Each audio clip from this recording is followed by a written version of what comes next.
जी, मोहब्बत इतना ज़्यादा फैल गई है कि नफ़रत वालों के लिए जगह नहीं है।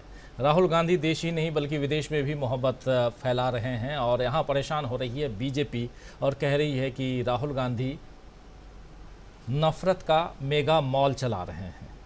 यही हम यहाँ समझने की कोशिश, इसलिए ये चर्चा, क्योंकि लोकतंत्र की बात शाम से चल रही है और लोकतंत्र, भारत का लोकतंत्र बहुत ही वाइब्रेंट है कहा जा रहा है। अमेरिका में कहा गया और बिल्कुल सही कहा गया, लेकिन यहाँ लोकतंत्र को डिफेंड करने की कोशिश क्यों हो रही है? क्या लोकतंत्र पर किसी तरह का खतरा है? क्या हमारे देश में लोकतंत्र का क्षरण हो रहा है? क्या लोकतंत्र में कहीं गिरावट है? लोकतांत्रिक मूल्यों में गिरावट है? ये बहुत सारे सवाल हैं और ये सवाल बार बार आपको कचोटते हैं, आपको कुरेदते हैं और कई मोड़ पे आपके सामने आकर ऐसे सवाल खड़े हो जाते हैं कि क्या सचमुच हमारे लोकतंत्र के साथ कुछ ऐसा हो रहा है? तस्वीरें तो बहुत ऐसी ही कहती हैं, चाहे संसद भवन का उद्घाटन हो, चाहे जंतर मंतर पर महिलाओं लड़कियों को बूटों तले रौंदा जाए, दबाया जाए, कुचला जाए। आवाज़ को कुचलना क्या लोकतंत्र का क्षरण नहीं है? सवाल बहुत सारे हैं।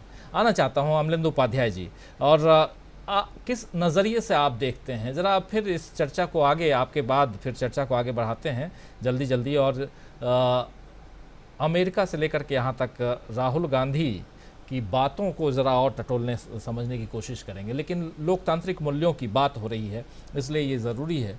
आपका नज़रिया इस पर? राजीव जी, मेरा नजरिया तो खैर मैं अपना बताऊंगा ही, नजरिया जो भी है थोड़ा बहुत, लेकिन पहले भारतीय जनता पार्टी का नजरिया आप समझ लीजिए। आज भारतीय जनता पार्टी जो है व्हाइट हाउस के वक्तव्य को एक सर्टिफिकेट की तरह पेश कर रही है।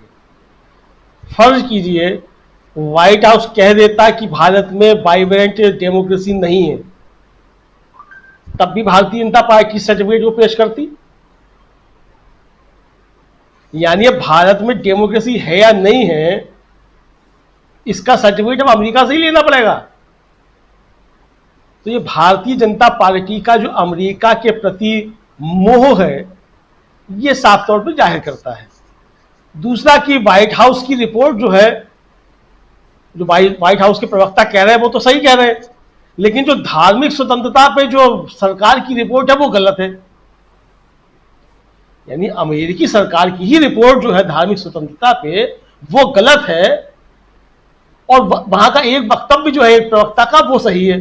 तो भारतीय जनता पार्टी पहले तय करे कि अमेरिकी सरकार हमेशा सच बोलती है या आधा झूठ और आधा सच बोलती है।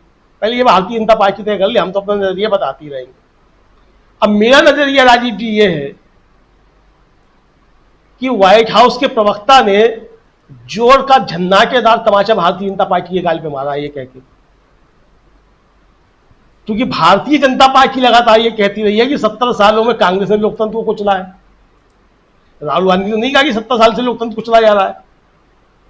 राहुल गांधी ने तो कहा कि इस देश के अंदर 70 साल में संस्थाएं बनी हैं, लोकतांत्रिक संस्थाएं बनी हैं, और लोकतांत्रिक तरीके से संवैधानिक रूप से संस्थाएं बनी हैं, वो अपना काम कर रही हैं।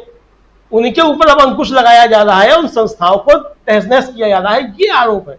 ये आरोप नहीं है कि 70 सालों में संस्थाएं तहस नहस हो गई, 70 सालों में लोकतंत्र नहीं बना। 70 सालों में लोकतंत्र बना, उनमें तमाम सरकारें रही जिन्होंने लोकतंत्र बनाने में योगदान दिया, केवल कांग्रेस की सरकार नहीं थी। उसमें संयुक्त मोर्चा की सरकार भी थी, उसमें नेशनल फ्रंट की सरकार भी थी, उसमें अटल बिहारी वाजपेयी की भारतीय जनता पार्टी की सरकार भी थी। सबने लोकतंत्र को मजबूत करने में कोई ना कोई अपना योगदान दिया।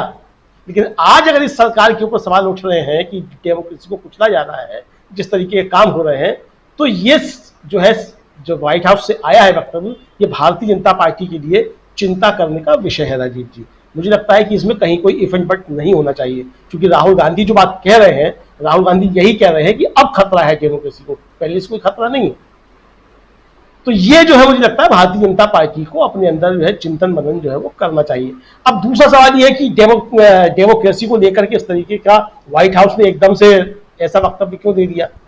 जाहिर बात है कि सवाल पूछा गया, सवाल के जवाब में आया निकल करके, लेकिन आप समझिए कि उनका वक्तव्य जो है, उन सज्जन का जो प्रवक्ता है व्हाइट हाउस के, वो इसी के साथ साथ जोड़ रहे हैं इसी सवाल का जवाब देते हुए कि हमारे और भारत के बहुत व्यापारिक संबंध हैं और कई डील अभी होनी है। तो जाहिर सी बात है कि देश बेचने का पुनीत कर्तव्य तो जो है वो राहुल गांधी नहीं कर सकते हैं।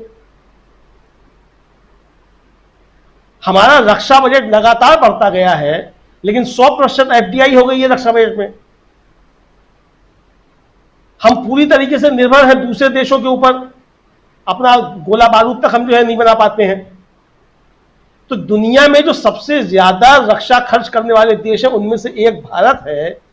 और आज ही चीनी सेना की जो एकेडमी ऑफ मिलिट्री साइंस है उसके सीनियर कर्नल है, उनका बयान है कि भारत हमसे जो है वो हथियारों के मामले में मुकाबला नहीं कर सकता क्योंकि उसने अपने कोई हथियार नहीं बनाए हैं। और यह बात सच है कि हम जो है अपने हथियार बनाने पे हम ध्यान नहीं दे रहे हैं, और हम क्या कर रहे हैं कि असेंबल या तो कर रहे हैं या फिर हम एफडीआई लेकर के आ रहे हैं। अब जब रक्षा क्षेत्र में एफडीआई आएगी, जब विदेशी पैसा यहां आकर के लगेगा, जब विदेश के लोग आकर के यहाँ हथियार बनाएंगे, तो किस तरीके से वो भारतीय हथियार होंगे और किस तरीके से वो भारत के प्रति वफादार होंगे। किस तरीके से डीआरडीओ को तहस नहस किया जा रहा है लगातार, ये सब चीजें सामने हैं। तो कुल मिलाकर के राजीव जी जो चीजें हैं, मुझे लगता है ये व्यापारिक वक्तव्य है और इसको व्यापारिक वक्तव्य के तौर पे ही लिया जाना चाहिए। ये ना कोई डेमोक्रेसी के लिए सर्टिफिकेट है और ना ये डेमोक्रेसी के खिलाफ कोई सर्टिफिकेट है।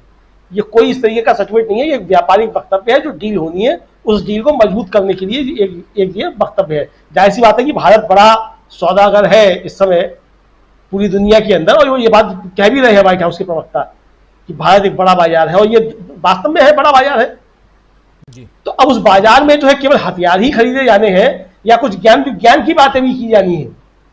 बात यह है राजीव जी, असली बात जो है, मुझे लगता है कि सिर्फ हथियारों के बल पर दुनिया नहीं जीती जाती है, दिमाग से भी जो है दुनिया जीती जाती है। आज अगर सिलिकॉन वैली पे भारतीयों का कब्जा है और भारतीय वहां तिरंगा फहरा रहे हैं बड़े शान के साथ में, तो ये किसकी देन है? जाहिर सी बात है कि सिलिकॉन वैली में भारतीय जो पिछले 9 सालों में नहीं पहुंचे, पहले से भारतीय वहां मौजूद हैं। तो वो सिलिकॉन वैली जो है कोई, वो भारत में क्यों नहीं बन सकती है? विचार इस पे होना चाहिए बजाय इसके कि हथियार जो किस तरीके से इकट्ठा किए जाए। जी राजीव जी, बिल्कुल। कई वर्षों से अमेरिका का जो ख्वाब रहा है वो पिछले दिनों अब लग रहा है कि शायद पूरा हो जाए। There is a weakening of press freedoms. This is not hidden. I mean, everybody knows it. It's apparent in India. The rest of the world can see it.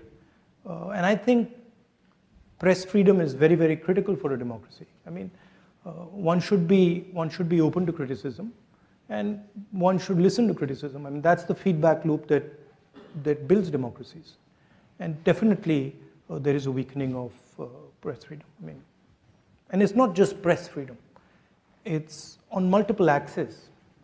On multiple axes, there is a clampdown on the institutional framework that allowed India to talk, that allowed the Indian people to negotiate.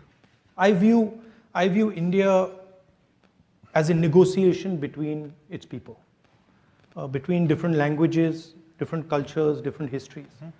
And the architecture that Mahatma Gandhi set up was to allow that negotiation to be carried out fairly and freely. And that structure that allows the negotiation between India's people is coming under pressure. I mean, this is a question you should ask Mr. Modi. So more apt. Okay. I don't know how you'll get there. As soon as we get him here. I don't know how you'll get there, but yeah, I think it would be better question directed at him. Okay.